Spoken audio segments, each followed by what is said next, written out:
Hey guys, welcome back to the coffee shop website tutorial here on Turbo 360. In the previous video, we set up the content management system on Turbo so that we can have a place to store our menu items. I added this iced tea one here in between videos, so if you don't have this, that's because I just did this right before this video. And hopefully you got all that working. So now we have a usable, simple to use and integrate content management system slash database where we can add records and store data for the project. So we're going to continue using that. We're going to skip ahead a little bit and skip this section. We will come back to this in a later video and scroll down to the bottom right here where it says book a table and make a reservation. We're going to change this to place an order. So this will basically be filled out by the user, and then when the user clicks a button, it will create an order that will go to our CMS where we can track orders, and then we can theoretically fulfill them as the owner of the coffee shop. So let's go ahead and set that up. So I'm going to run the local host and just make sure everything still works on local.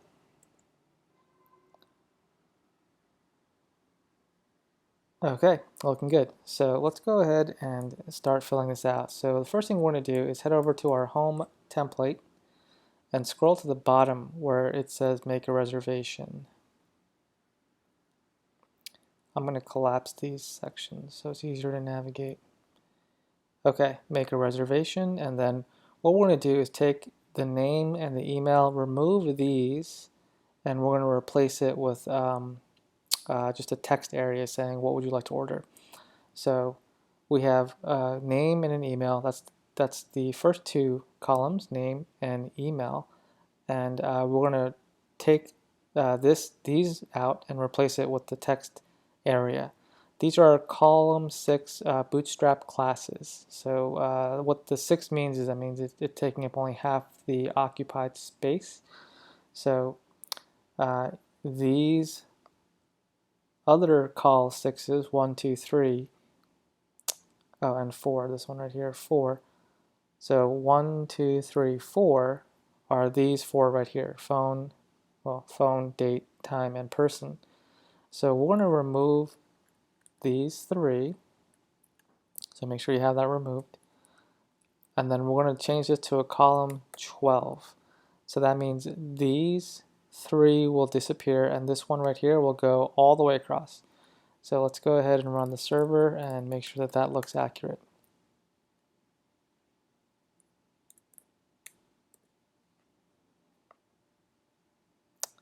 Name, email, phone, and then it goes all the way across. Now, we don't actually want it to be the phone, we want it to be order. And then we want to change this to a text area, which is basically a text box. And text area. And then the placeholder will be describe your order here. Okay, and let's see how that looks. Okay, let's make this a little bit taller. So let's add a style attribute. Actually, this is going to be a number of rows, so we want to make it 8 rows taller. And then let's do a style attribute.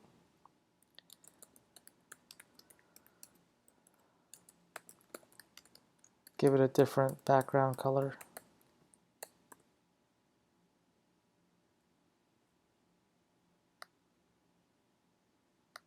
One, two, three, four, five, six. Maybe it's background color.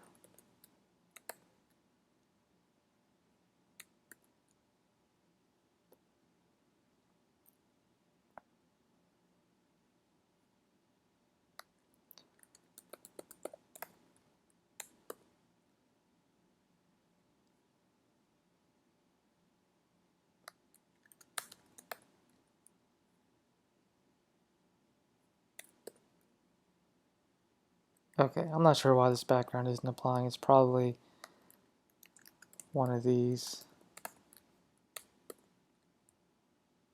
Yeah, that'll do. Okay, so there's a CSS class that's overriding these style attributes. Let's go back to doing it like that.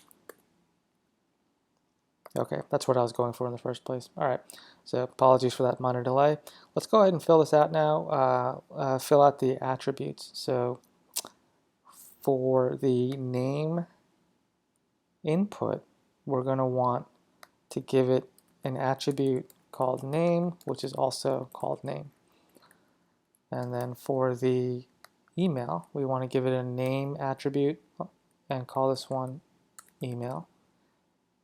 And for the text area, we want to give it a name attribute called order. And when we reload, nothing's going to change visually, but now these attributes are filled out. So what we need to do now is take the form which will send the data to our server as a post request. So we're going to send the form to an endpoint called order, and we need to set the method as post. So what we're saying here is that we want the form to send the data to an endpoint called /order as a post request. Now, this endpoint doesn't exist yet. We did not set it up. So let's head over to our main.js route and create a new handler. But this time it's a post, and it's going to be /order. And this will be sort of the receiver of that data. So this will be what receives the data. So for now, we're just going to grab the order data from the request body. And we are just going to, we're going to send it right back. Actually, you should send it back as JSON. So all we're doing is we're bouncing it right back. So let's go ahead and test that out. Okay, so let's see what we get here. So we joe@gmail.com, and then large coffee, press make a reservation, and here we have the endpoint with the name, the email, and the order.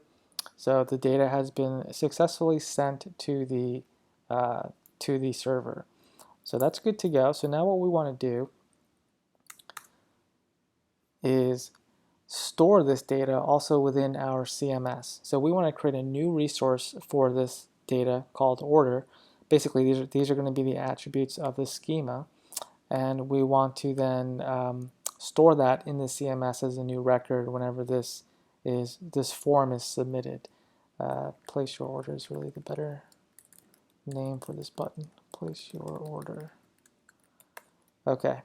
So let's go ahead and do that. So let's turn off the server, and if you recall, we're creating a resource, and that's the command for that is turbo resource, and then the name of the class. So we're going to call this order, and that will create the item. I'm sorry, the model and the schema on our behalf. So we have order right here and the controller right here. So that's done for us on our behalf. So let's create, let's see what we have here. We have name, email, and order. So name, and this is the name of the person who is placing the order. The default will be empty string. Email, also empty string, and then the order itself. And we're going to set the name as the display so that this shows up in the table in the CMS. And this should be good to go. So now when the order comes in here, we want to grab the order controller. So let's grab the order controller. Oh, before I do that, don't forget we have to export the controller. Very easy to forget. So order controller. Should always name it after the resource itself. And then now we can grab the order controller back in our main.js. That's going to be in the controllers. It's going to be an order, and don't forget we have to create an instance of it. And then the order controller, this time we want to create a new order. So if you look at the actual controller itself, that happens in the post call. So we want to call it post on the controller this time, which will create the order. So we do post, and then we pass in the data right here. Now this is another async call, so we want to do async await here. And this will return the created order. So this time I want to just return that instead. And that should create the order in the CMS for the user, the visitor who placed the order. So it'll be stored in our backend. So let's go ahead and run that. And then head over to the home page again. And let's try it out. joe@gmail.com. I would like a large coffee, please. Okay, let's see what happens. And here it is. Now this time it looks a little bit different. You see we have an ID. We still have the main attributes, and we have a timestamp. So that's because this is coming from the actual CMS on our local host. So if you head back to our code and turn off the server, if you look at the temp directory, we now have another file called orders.db, and this was inserted into our DB. So that means it's working locally. But bear in mind we did not deploy, right? So our remote hosting environment is not aware of this. So we can't do this yet on the staging server, but that's simple. We just have to deploy. So turn off the server and throw this up on the staging environment. I'm going to pause the video. So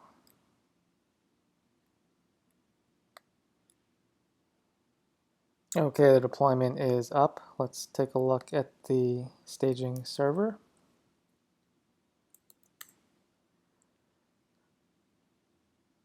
And everything looks good here. And now we have our order form down here with the updated UI from our changes. If we head over to our CMS, so head over to your account and then click on My Sites. Here's the coffee shop. Click on Configuration and then take a look at the CMS.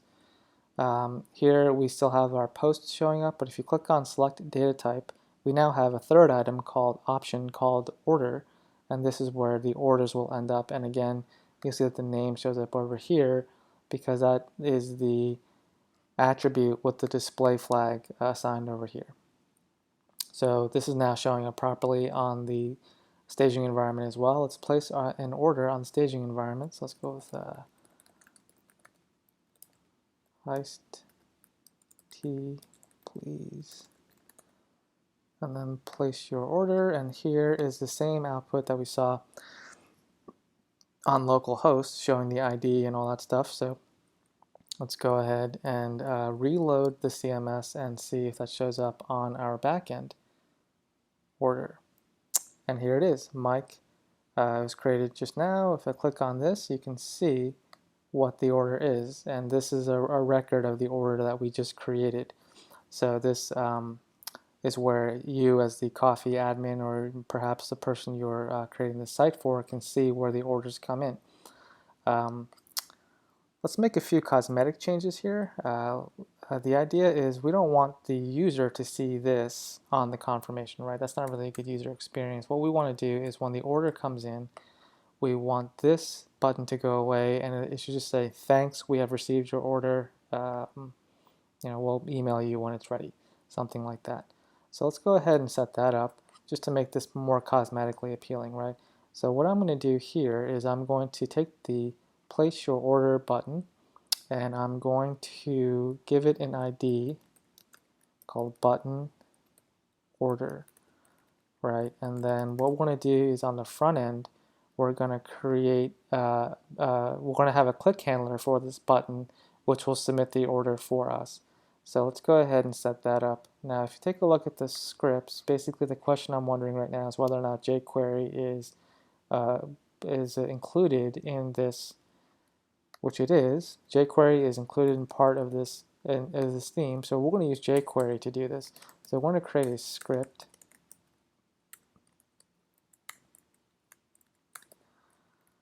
and we're gonna create a client-side script, and we're gonna have it wrap a self-closing function like that. And then what we want to do for now is just do a console log hello, just to see if this shows up on the browser side when the page loads. So let's go ahead and confirm that first. So let's head back to localhost and open the console. That's Option Command I if you are on Chrome. And this is the hello output that we just tested. So that means we are successfully running the script on the client side. What we want to do now is grab this button order form using jQuery. So I'm going to just grab this using jQuery and add a click handler. And that's going to have that's going to take an event, and we want to prevent it. So we want to do prevent default. In other words, we're telling it to not submit the form. We want to actually prevent that from happening. And then console log place order. So let's see if that works. So now if I reload, scroll to the bottom, and we can just click this and see what happens. See right here, place order. And notice how the form itself didn't submit. Nothing happened on the client side. So now we're just seeing this show up. We're basically intercepting the form, and then we're going to send it using jQuery/Ajax instead. And then that way, when the response comes back, if it's a successful confirmation, we can just remove this button using using some client-side UI changes, and it'll just say thanks and so forth and so on. So let's go ahead and do that. So what we want to do next is we want to take ID attributes, add ID attributes to each one of the inputs. So order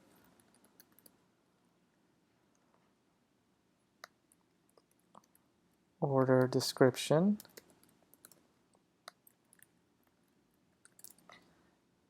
we'll say order email for this one, and then we'll say order name. And so what we can do now is grab those attributes when the user clicks this button right here. So we're just grabbing those on the client side. So let's create a variable called order, and that's going to have a name, an email, and I believe we called it order, yeah, the actual order. Okay, so these will be grabbed from the input fields themselves. So order, name, and then that's going to be val. So we're just grabbing the values from the input fields. So order email, make sure you spell it right, otherwise it'll mess up on the server. And then order description. And so then what we can do now is we can just console log the order by doing a JSON stringify. And then this way we can confirm whether or not the order it looks good data-wise, is accurate in terms of data. Let's go ahead and confirm that. So let's go back here, open the console, Option Command I, and reload. Steve at gmail.com, and let's say cookies. So here we have the JSON. So we have the name is Steve, the email is steve@gmail.com, order is cookies, everything looks accurate. So now we can send this to our server instead, rather than using the form itself. So we can place an Ajax. We can place an Ajax call here. It's a .ajax, and then that takes a URL, and that's going to be our endpoint. So order method is post, data is the order itself, and success.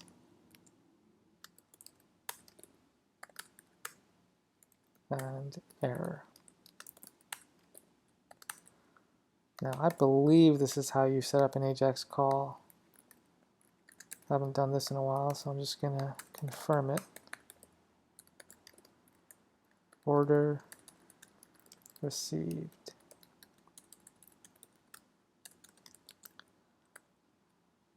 And let's stringify the response. That's this guy right here. And what I'm going to do is go back to my main.js, and I'm going to bypass all this for now. And we're going to just do res.json and then the order data, because this might, I may have made a mistake. It's very possible. It happens all the time. So what we want to do is make sure that this is properly set up first before we enter anything into the database. That's really what we're doing here. Hopefully that makes sense. So I'm just going to restart the server. And then let's go ahead and test it out. joe@gmail.com. And there it is. And so everything went through successfully. So now this is how we can update the UI of the page rather than redirecting to that raw JSON string we did earlier so that the user isn't confused by it. So really what we want to do now is we want to, on the order received confirmation, we want to grab the input button order. Actually, let's do ID here, the container, button order container. We want to grab that guy and set the HTML to, and let's do a header 3 tag. Thanks. We will send you an email when your order is ready. And let's see how that looks. So let's go ahead and try that. It's got to run the server. And let's reload that guy.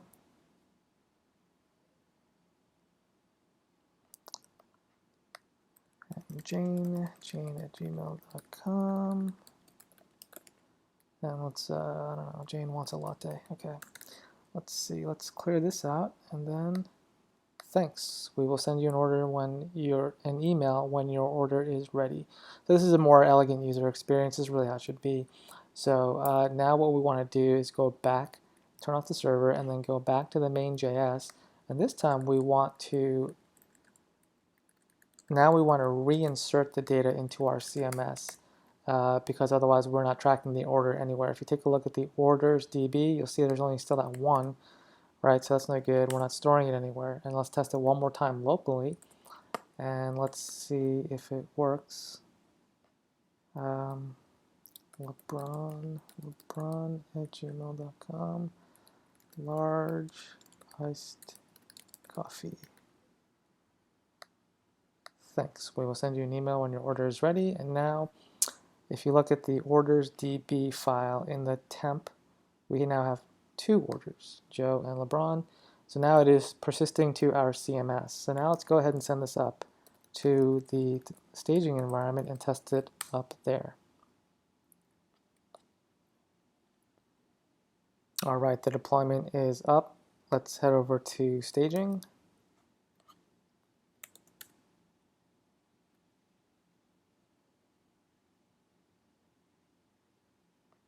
And let's try Michael M. Jordan at gmail.com.